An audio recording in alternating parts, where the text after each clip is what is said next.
ረዳታለሁ ለምናችሁ ተገበራችሁ በስመ አብ ወወልድ ወመንፈስ ቅዱስ አሐዱ አምላክ አሜን። አባቶቼ ካህናት፣ ዲያቆናት፣ መምህራን፣ ሰባክያነ ወንጌል፣ የእግዚአብሔር በጎ ስጦታዎች፣ የቤተ ክርስቲያን አበባዎች፣ የመንግሥተ ሰማያት ፍሬዎች ሁላችሁም የምስጢር ሙዳይ የብርሃን መዝገብ በሆነችው በእናታችን በቅድስት ድንግል ማርያም ልጅ በጌታችን በአምላካችን በመድኃኒታችን በኢየሱስ ክርስቶስ ፍቅርና ሰላም እንደምን አረፈዳችሁ።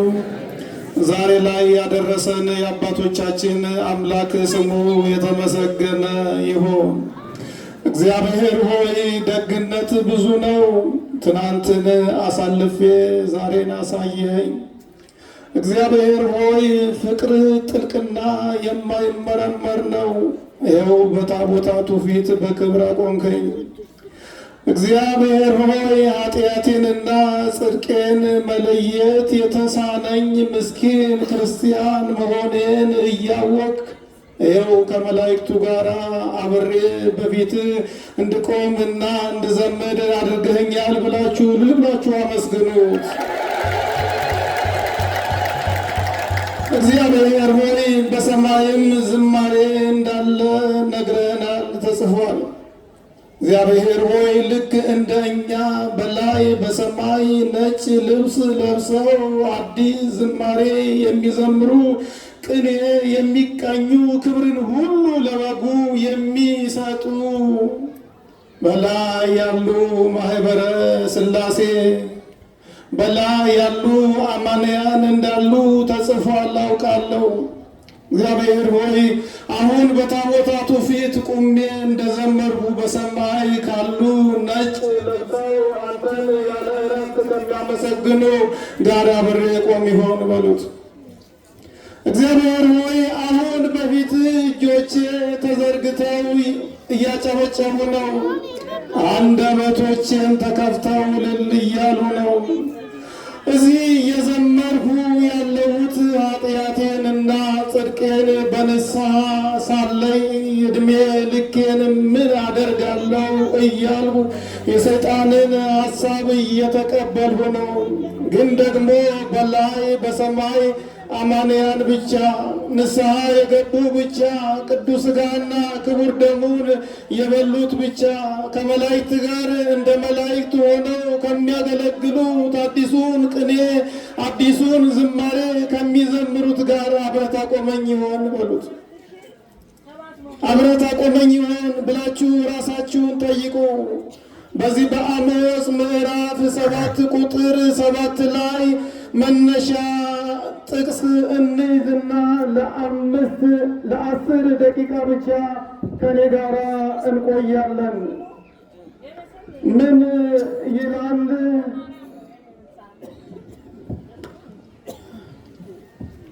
ቱንቢውን ይዞ በቅጥሩ ላይ ቆሞ ነበረ ይላል። ምኑን ይዞ? ቱንቢውን ይዞ በቅጥሩ ላይ ቆሞ ነበረ። እግዚአብሔርም አሞጽን እንዲህ አለው፣ አሞጽ ሆይ የምታየው ምንድነው አለው። አሞጽም መለሰና ምንድነው የምታየው ያልኸኝ? ቱንቢ ነው አለው። ከዚህ በኋላ የእስራኤልን ሕዝብ ያለ ቱንቢ አልተውም፣ ሁልጊዜም በመካከሉ ቱንቢ አስቀምጣለሁ አለው። ቱንቢ ምንድነው የምትሉኝ ከሆነ የሕይወት መስፈሪያ ነው። የምን መስፈሪያ ነው? የሕይወት መስፈሪያ ነው። እስራኤል ሕዝቡ ቁጥሩ ብዙ ነው። የእስራኤል ኃያላን ብዙዎች ናቸው። የእስራኤል ሌዋውያን ሜራርያን ብዙዎች ናቸው። ብዙ ሰው ቤተ መቅደስ ሲመጣ ያያል፣ ሲወጣም ይመለከታል። አሁን ብዙ ሕዝብ እየገባና እየወጣ እንዲሄድ ብቻ አልተውም፣ በመካከሉ ምን አቆማለሁ አለ? ቱንቢ፣ ሚዛን። ወገኖቼ ዛሬ እኔና እናንተ በሰማዕትነታቸው የምናከብራቸው ሰማዕቱ ቅዱስ ቂርቆስና ሰማዕት ቅድስት አርሴማ ይህንን ሚዛን አልፈው ክርስትናን ከስም ባለፈ በደማቸው ጽፈው የመላእክቱን ሕይወት አሁን በሰማይ እየኖሩ ያሉ አባታችንና እናታችንን ነው። ሁልጊዜም ቢሆን ስታስቀድሱ፣ ወንጌል ስትማሩ፣ ንግስ ስታነግሱ፣ ከታቦታቱ ፊት ስትቆሙ የሕይወት ሚዛን በመካከላችሁ እንዳለ፣ አይምሯችሁ ላይ እንደቆመ፣ ልባችሁ ላይ እንደታሰረ፣ ሕሊናችሁ ላይ እንደተያዘ ካልመረመራችሁ፣ ካላስተዋላችሁ፣ ካላያችሁ፣ ልብ ካላችሁ ወገኖቼ ትርፉ የሚሆነው ብርድ ብቻ ሊሆን ይችላል። ትርፉ የሚሆነው መቆም ብቻ ሊሆን ይችላል። ትርፉ የሚሆነው መመላለስ ብቻ እንዳይሆን እግዚአብሔር ሆይ አዎ ለክተኛል፣ አዎ አይተኛል፣ አዎ ከፊት ቆሜያለሁ፣ ግን ሚዛን ደፍቼ የተገኘው ወይንስ ቀልዬ የተገኘው ብላችሁ ጠይቁ።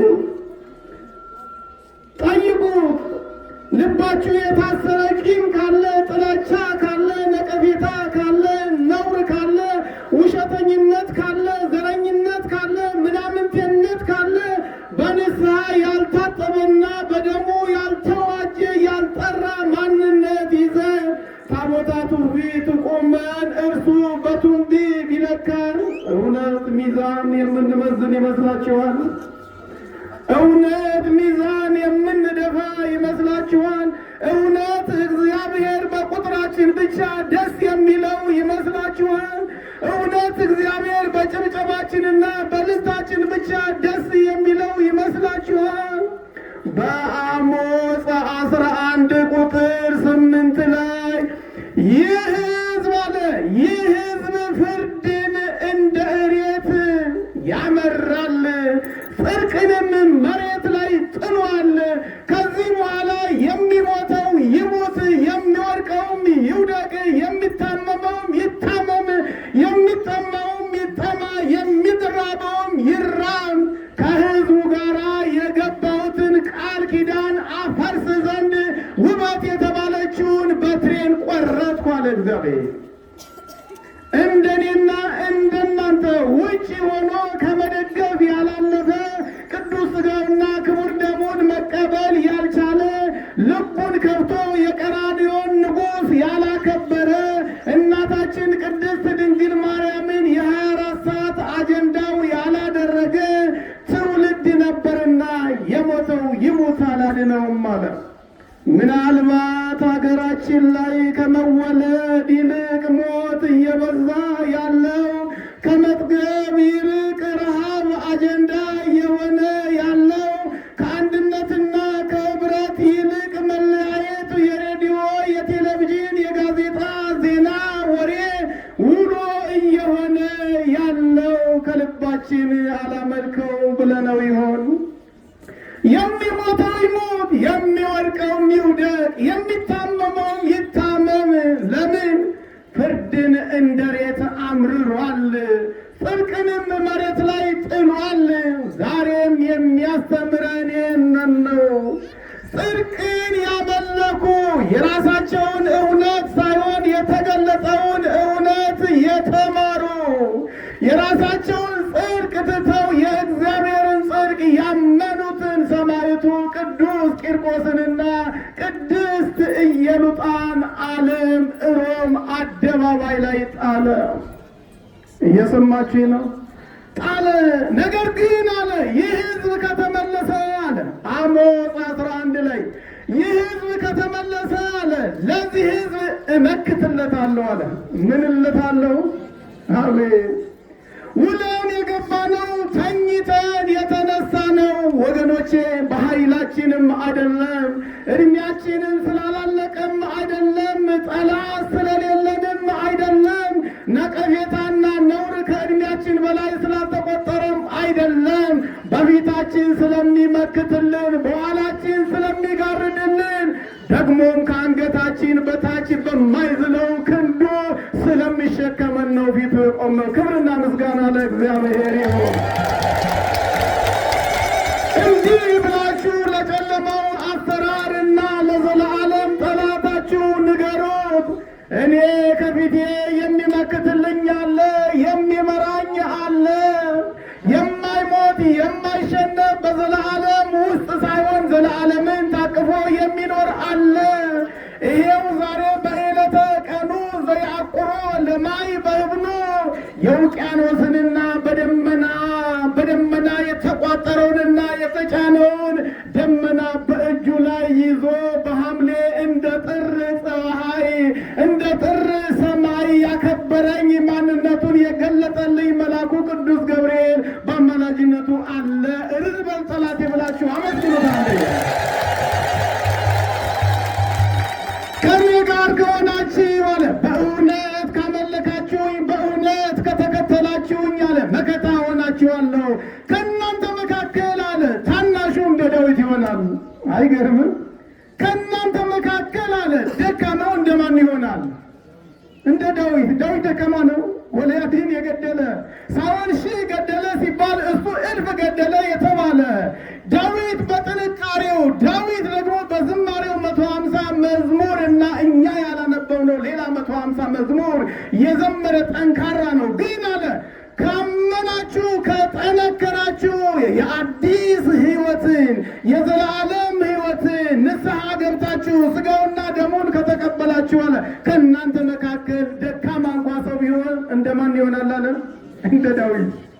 ግን ማን ይሆን ከእኔና ከእናንተ መካከል እንደ ዳዊት የሚሆነው? እሱ እኮ ንጉሥ ሆኖ ሳለ ታቦተ ጽዮን ደብተራ በር ላይ ተኝቶ ተቀምጦ ያድር ነበረ። ንጉሥ ሆኖ ሳለ በገና እየደረደረ በሽተኞችን ያጽናና ነበረ። ንጉሥ ሆኖ ሳለ ከካህናት በታች ዛሬ ከምናያቸው ከሰንበት ትምህርት ቤት አባላት በታች ከበሮውን ይዞ ልብሱን ጥሎ ለእግዚአብሔር ክብር የተቃኘ ነበረ።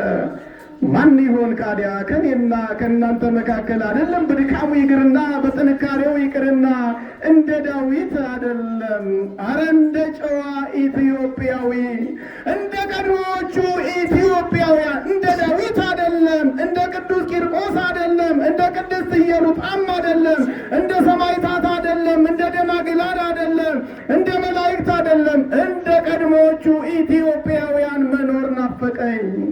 እንደ ቀድሞዎቹ ኢትዮጵያውያን መተባበር ራቀን። እንደ ቀድሞዎቹ ኢትዮጵያውያን ክልል ከማይገድባቸው የኔና ያንተ ከማይሉ ኢትዮጵያውያን ጋር ብወለድና በሞትኩ ኑሮ ደስ ይለኝ ነበረ። አይደለም እንደ ዳዊት ይቅርና እባክህን እግዚአብሔር ሆይ እንደ ዳዊት አይደለም፣ እንደ አያቶቼ እንደ ጨዋዎቹ እንደ እንግዳ ተቀባዮቹ እንደ አስመሳዮቹ ሳይሆን እንደ እውነተኞቹ አድርገኝ ብላችሁ ክብርን ለቅዱስ ገብርኤል ስጡ። አንዴ ከእናንተ መካከል ደካማው እንደ ዳዊት፣ ጠንካራው እንደ መልአክ፣ እጅግ በጣም ደግሞ ጠንካራው አለ እንደ አምላክ ይሆናሉ። አይገርምም? እግዚአብሔር እኔና እናንተን እንደ ወይን መጭመቂያ ሰውነቱ ሁሉ በደም ተጋርዶ ሲያድነን ሲቤዠን አዲስ ፍጥረት ሲያረገን እንደ መላእክትም እንድንሆን ብቻ አይደለም፣ እንደ ሰማዕታትም እንድንሆን ብቻ አይደለም፣ እንደ ጻድቃን እንድንሆን ብቻ አይደለም፣ የልጁን መልክ እንድንመስል እሱ አውጇል። ክብርና ምስጋና ለእግዚአብሔር ይሁን።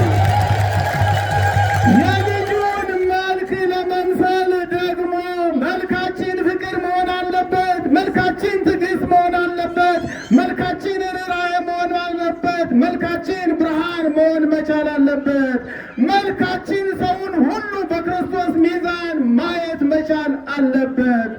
ያኔ መልካችን የልጁን መልክ ይመስላል። እግዚአብሔር አብም በልጁ ያየናል። ክብርና ምስጋና ለእግዚአብሔር ይሁን።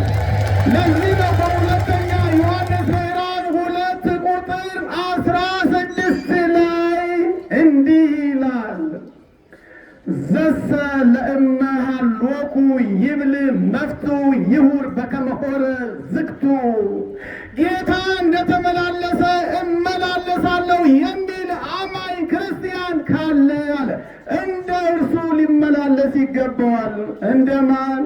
እንደ መድኃኔዓለም። ዛሬ ላይ እንደ መድኃኔዓለም ይመላለሱ የነበሩ ቅድስት ኢየሉጣና ቅዱስ ቂርቆስ እንያቸው። እነሱን ስናነሳ እነሱን ስንማር እኔ ማምላክን እምላችሁ እስካሁን ድረስ እኔ ክርስቲያን ነኝ፣ ግን በስም ለምኖረው አደለም በእሳት መካከል ይቅርና አደለም በሰይፍ ይቅርና አደለም ከአናብስት ጋር ታስሮ ማመን ይቅርና ዛሬ ስለተጎዱ ሰዎች እንኳ ማውራት የከበደንና የምናፍር የምንፈራ ምስኪኖች አይደለንምን?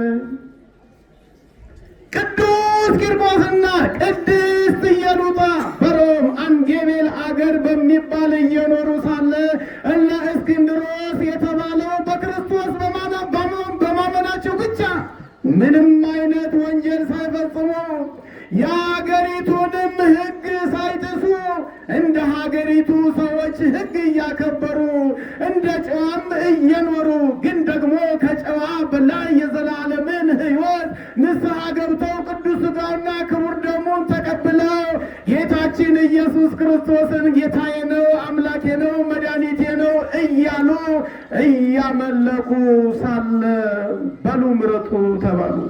ምን በሉ? ምረጡ። መኖር ትፈልጋላችሁ ወይስ መሞት ትፈልጋላችሁ? እሳት መሞቅ ትፈልጋላችሁ ወይንስ መቃጠል ትፈልጋላችሁ? ቢላዋ በቢላዋ አስቤዛችሁን መክተል ትፈልጋላችሁ ወይንስ በቢላዋ ራሳችሁ መከተል ትፈልጋላችሁ? አናብስትን መጎብኘት ትፈልጋላችሁ ወይንስ አናብስት ጉድጓድና ግቢ መጣል ትፈልጋላችሁ? አናብርትን ማየት ትፈልጋላችሁ ወይንስ ተወርውራችሁ የአናብርት ቀለም መሆን ትፈልጋላችሁ? ምረጡ። ከመቃብር በላይ መሆን ትፈልጋላችሁ ወይንስ ደግሞ ነፍሳችሁ ከስጋችሁ ተለይታ መኖር ትፈልጋላችሁ?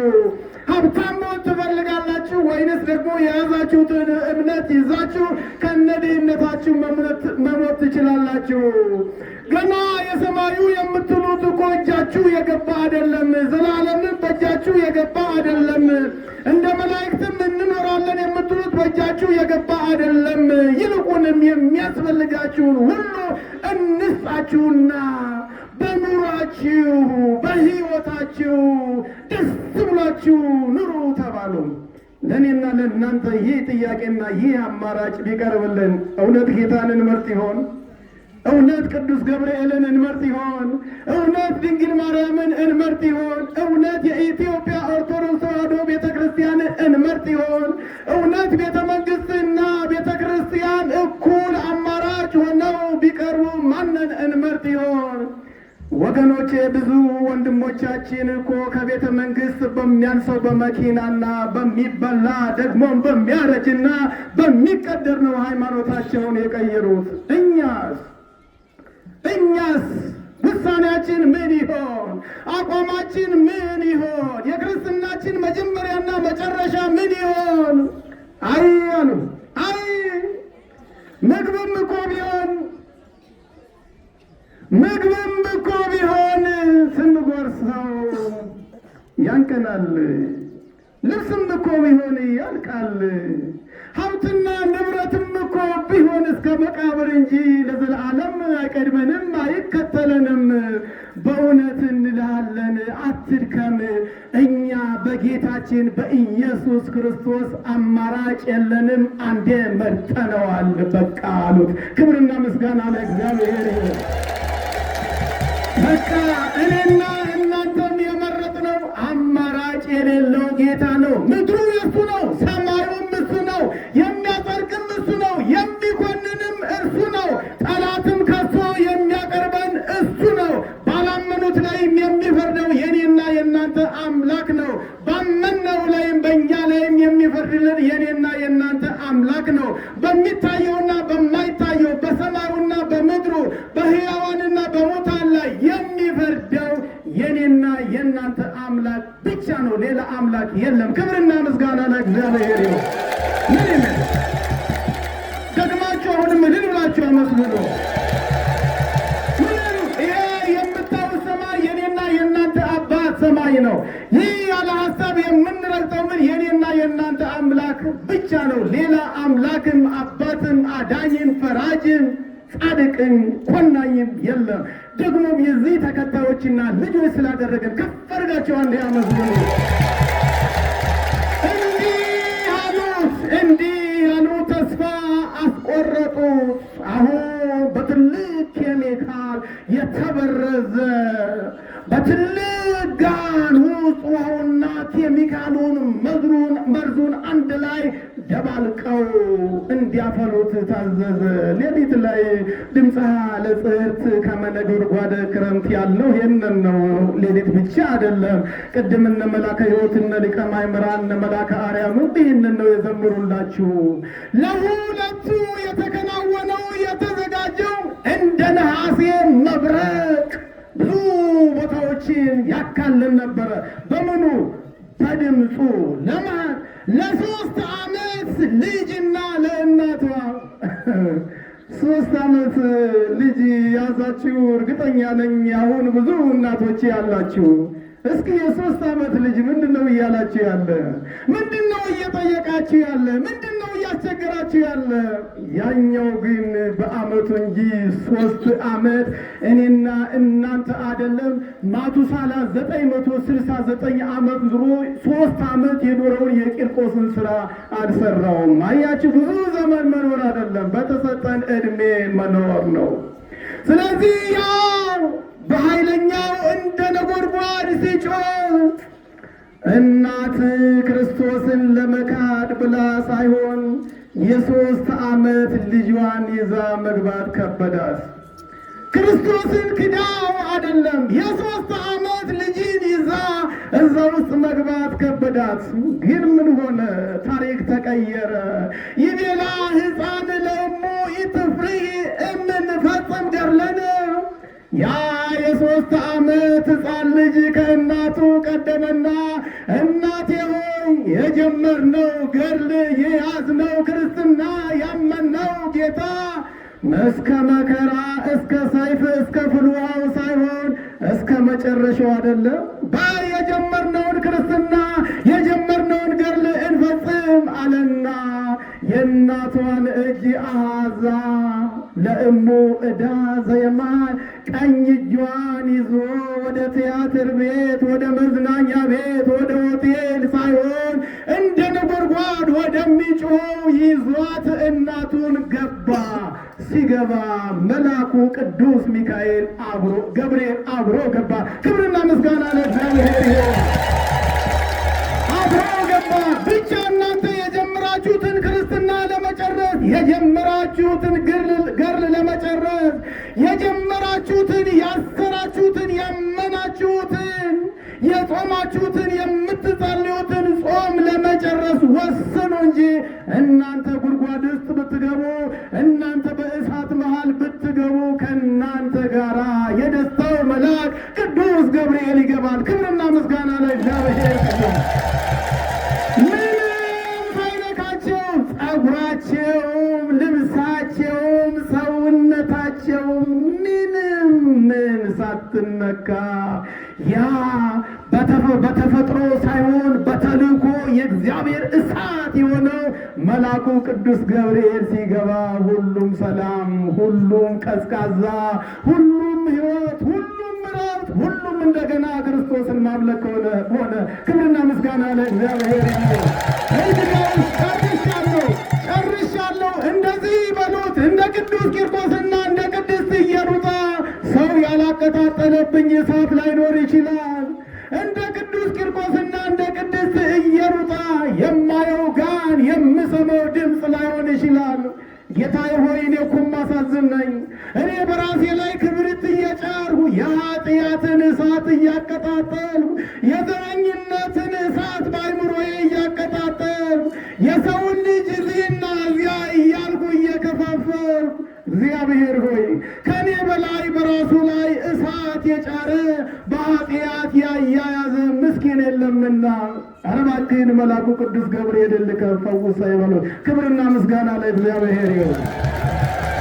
በመጨረሻም ገንዘባችንን ተቀብሎ ሐሳባችንንም ተቀብሎ ጉልበታችንንም ባርኮ ከዛች ከጠባቧ ቤተ መቅደስ ወጥተን የመጀመሪያውን የሐምሌ ወር 19 በዓልን እዚሁ አዲሱ ቤተ መቅደስ በስፋት ተሰብስበን ደምቀን ጠላት ድብን እስከሚል ድረስ ደግሞ ከሀገራችን እስኪወጣና የአካባቢው መዓዛ እስኪታወይ ስላበዛ በቤቱ ውስጥ ቆመን እንድናስቀድስና ከካህናቱ ጋር ማይሌት ቆመን እንድናደርግ